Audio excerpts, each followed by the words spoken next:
Hello, kamatuklas! Welcome back sa isa na namang pagtuklas ng aralin sa mathematics. Let us try to look at this figure. Are you particular with the graph? Paano kung lalagyan natin ng shade ang isa sa kanyang mga region? Tulad nito. That will be part of our presentation, which is all about graphing linear inequalities into variables. To begin, alamin natin kung anong objective ng ating presentation. And the objective is to solve and plot linear inequalities into variables. Working with graphing linear inequalities, kailangan particular tayo sa equation at inequalities. Kaya balikan muna natin ang araling ito. That a linear inequality is like a linear equation. These are the examples of linear equations. Siyempre, because of the equal sign. But it will have an inequality like less than, greater than, less than or equal, or greater than or equal instead of equal if we wanted to change that linear equation to linear inequality like this. So yung una ay 3x equals 4y minus 5. Kung gawin nating less than ang equal sign, magiging linear inequality na siya. Same with the second example, ginamit naman natin ang greater than. With the third example, ginamit naman natin ang less than or equal. And with the last example, ginamit naman natin ang greater than or equal. So clear na nabalikan na natin kung kailan inequality at kung kailan equation. Ngayon naman, alamin natin kung ano ang graph ng linear inequalities. And let us study this graph.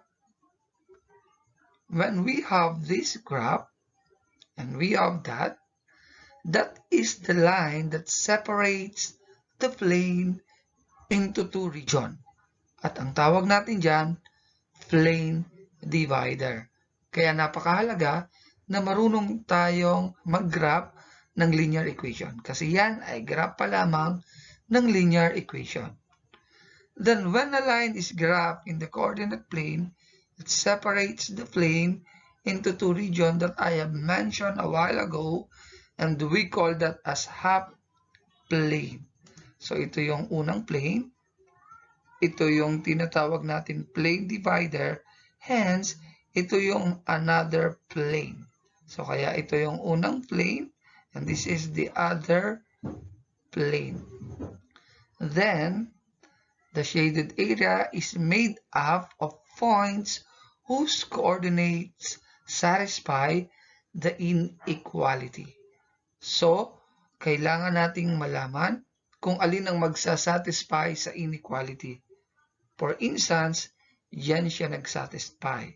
So, ibig sabihin, yung mga point na ito ang mga solution set ng ating linear inequality.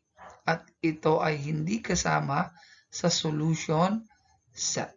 So, ang sample na ito ay halimbawa ng graph ng linear inequality which is x minus y is greater than or equal to 3. Later on, step by step, i-graph natin yan. So alamin na natin kung ano ang mga steps to graph linear inequalities. At heto na yon. The first one is to rewrite the inequality as an equation and solve for the intercept. So clear na yung unang step, kung inequality siya, gawin nating equal para maging equation. Same with the example a while ago. The second is to draw a boundary line. Ngayon, paano natin malalaman ng boundary line? So the line is dotted or dashed if the inequality is less than or greater than. Kasi hindi magiging part yung equation natin o yung graph ng equation, kaya dotted ang gagamitin natin. Later on, it will be explained very well kapag mayroon na tayong halimbawa. And the line is solid if the inequality is less than or equal or greater than or equal. So yun lang yung ating titignan para malaman natin kung dotted or solid. Then, the third step is to choose a test point on one side of the boundary line to determine which side to shade. So malinaw na mahalaga na magte-test point tayo para alam natin kung alin ang isi-shade natin. Then the last step is to substitute the values from the test point in the inequality to determine whether the inequality is true or false.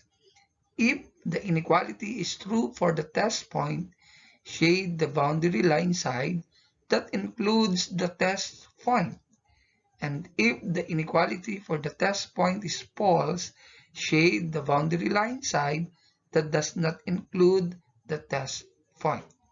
Then draw lines perpendicular to the boundary line to shade by hand. So clear na yan yung gagamitin nating step by step para mag-graph na natin ang linear inequalities. At simulan na natin sa halimbawa. Ang una nating i-graph ay yung ibinigay sa introduction. So graph x minus y is greater than or equal to 3. So ang unang step na gagawin natin is to rewrite the inequality as equation. So dahil ito ay greater than or equal, gagawin natin equal lang. So kaya magiging x minus y is equal to 3. So equation na siya. So afterwards, we are going to solve for the intercept. So magko-concentrate na lang tayo sa graph ng equation by solving the intercepts. Even though there are many ways to graph equation. Pwede rin given ng 2 points, pwede rin given ng slope at y-intercept. Pero in this presentation, magko-concentrate tayo sa intercepts kasi yun yung pinaka-easiest way para mag-graph natin ang linear equation. So para ma-solve ang intercept, we need to work on with y is equal to 0. And that's how to solve x-intercept. So we will let y is equal to 0. Then, to solve y-intercept, we let x is equal to 0. Para di malito, baliktad lang yan. Kung x-intercept ang hinahanap, y ang 0. Kung y-intercept ang hinahanap, x ang 0. So let's begin finding the x-intercept. Gamit ang equation, papalitan natin yung y ng 0. So itong y na to, palitan natin ng 0, kaya magiging x minus 0 is equal to 3. Then x minus 0 is x, then that will be equal to 3. So ito ngayon yung ating x-intercept. Later on, gagamitin natin yan. Ngayon, sa y-intercept, same equation, but this time x naman ang isi-0 natin. Kaya, x minus y is equal to 0. So 0 minus y is negative y is equal to 3. So pwede natin i-divide both side by negative 1 para maging positive yung y. Kasi we're looking for y-intercept. Dapat positive yan. Or multiply both side by negative 1. At kapag ginamit natin yon, magiging y is equal to negative 3. So ito ngayon ang x-intercept. Ito ngayon ang y-intercept.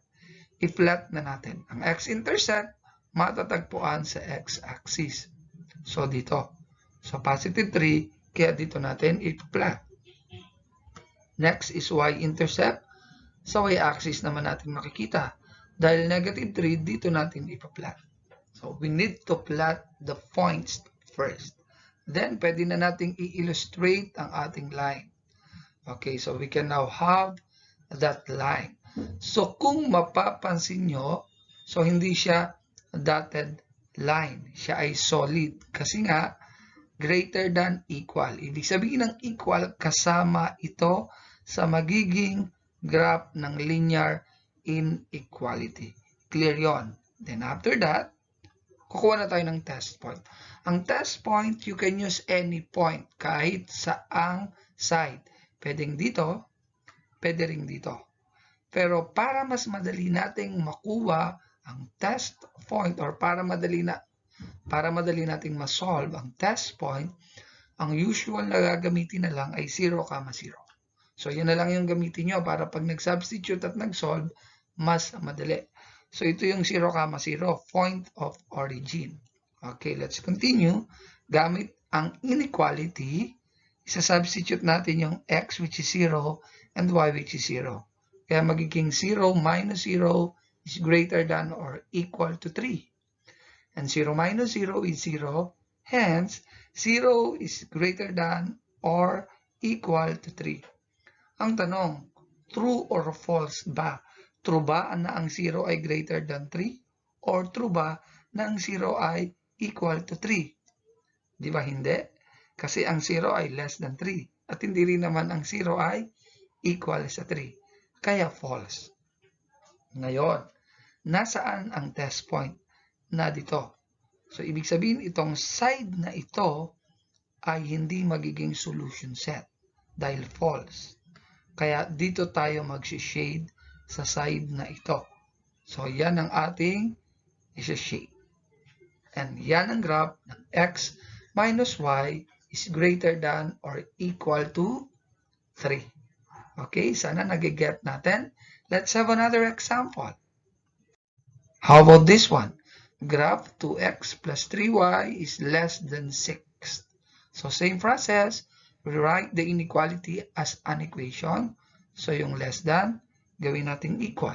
So, we have 2x plus 3y is equal to 6. Then, solve for the intercept. Sa x-intercept, y ang 0. Sa y-intercept, x ang 0. Gamit ang equation, substitute natin na ang y is equal to 0. Ito yon. So, ito 2x pa rin plus 3 times 0 is equal to 6. And 3 times 0 is 0. Kaya magiging 2x is equal to 6 kasi wala na to, 0. Then, divide both side by 2. Kung ano yung kalapit ng x, ha? So, both side. Then, cancel out na natin ito. Wala na to. So, ang matitira na lang ay x. And 6 divided by 2 is 3. Therefore, ang x-intercept natin ay 3. On the other hand, solve pa rin natin gamit ang equation. But this time, x naman ang 0. Kaya magiging 2 times 0 plus 3y is equal to 6. 0 na to, kaya 3y is equal to 6. Ito yon. So, sa 3 naman natin i-divide both sides. So, cancel na uli natin ito. Yan. So, y, then 6 divided by 3 is 2. Therefore, the y-intercept is 2. So, plot na uli natin. X-intercept, ito pa rin siya. Y-intercept sa y-axis, positive 2, kaya dito tayo. Then, i-connect na natin ang points. Ang tanong, solid ba o dotted? So, dahil less than, so hindi siya solid. So, dotted siya. So, yan yung gagamitin natin. Ang tanong, saan mag-shade? Dito ba sa side na ito? O dito sa side na to? Siyempre, magte-test point ulit tayo. Sabi ko kanina, mas madali kung 0, 0 ang iti-test point natin. At ito yung 0, 0. So, gamit ang inequality, 2x plus 3y is less than 6. Substitute natin yung 0, kaya magiging 2 times 0 plus 3 times 0 is less than 6. 2 times 0 is 0, and 3 times 0 is 0. Therefore, 0 plus 0 is 0, kaya 0 is less than 6. Totoo ba na ang 0 ay less than 6? Yes, that's true. So, if that's the case, maybe dahil true yung location ng ating test point, ibig sabihin doon na tayo mag-shade. Kasi nga, true. Pag false, hindi ha. Pero dahil true, yan na yung ating isi-shade. Okay, and that is the graph of 2x plus 3y is less than 6. Okay, so let's have another one. How about this one? 2x minus 8y is less than 8. So, same process, rewrite natin yung less than, gawin natin equal. So, we have that. Then, solve for the intercepts. To solve x-intercept, we let y is equal to 0. And to solve y-intercept, we let x is equal to 0. Gamit ang equation, substitute natin na ang y ay 0. So, we have 2x minus 8 times 0 is equal to 8. 0 na to. Kaya 2x is equal to 8.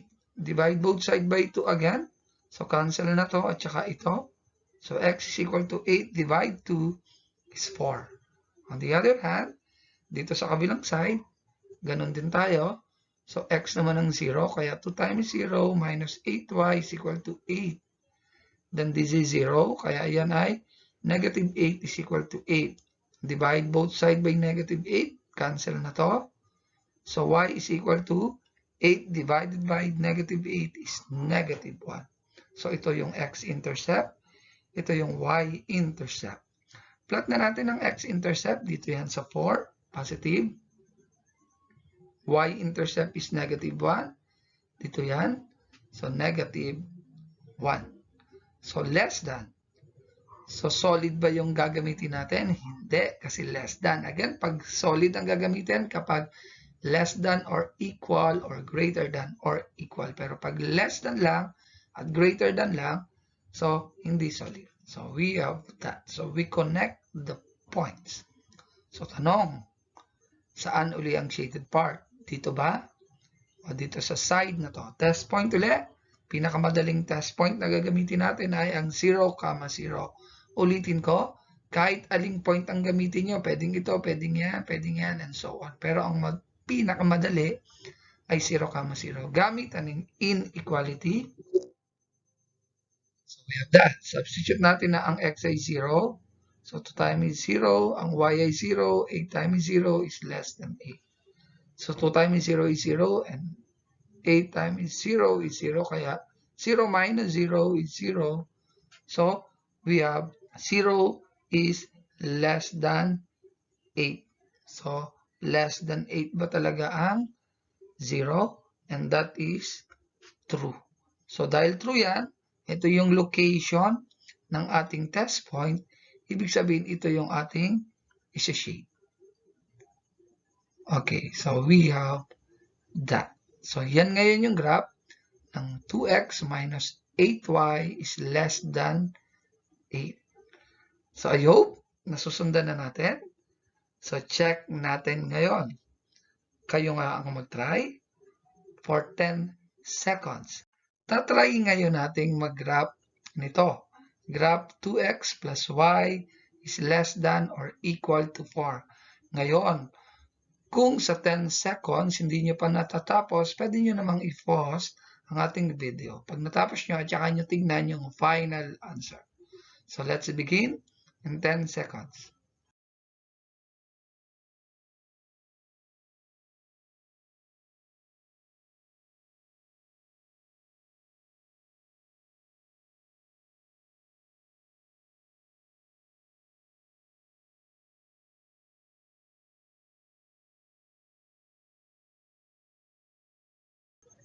Time is up.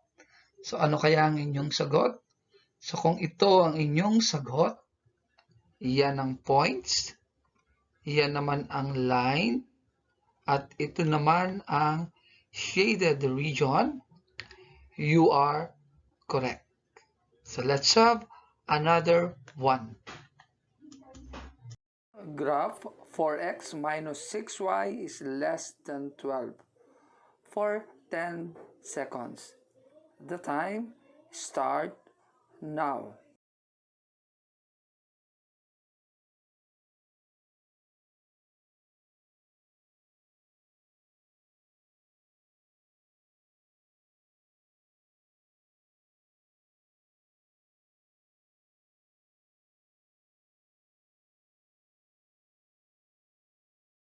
Time is up.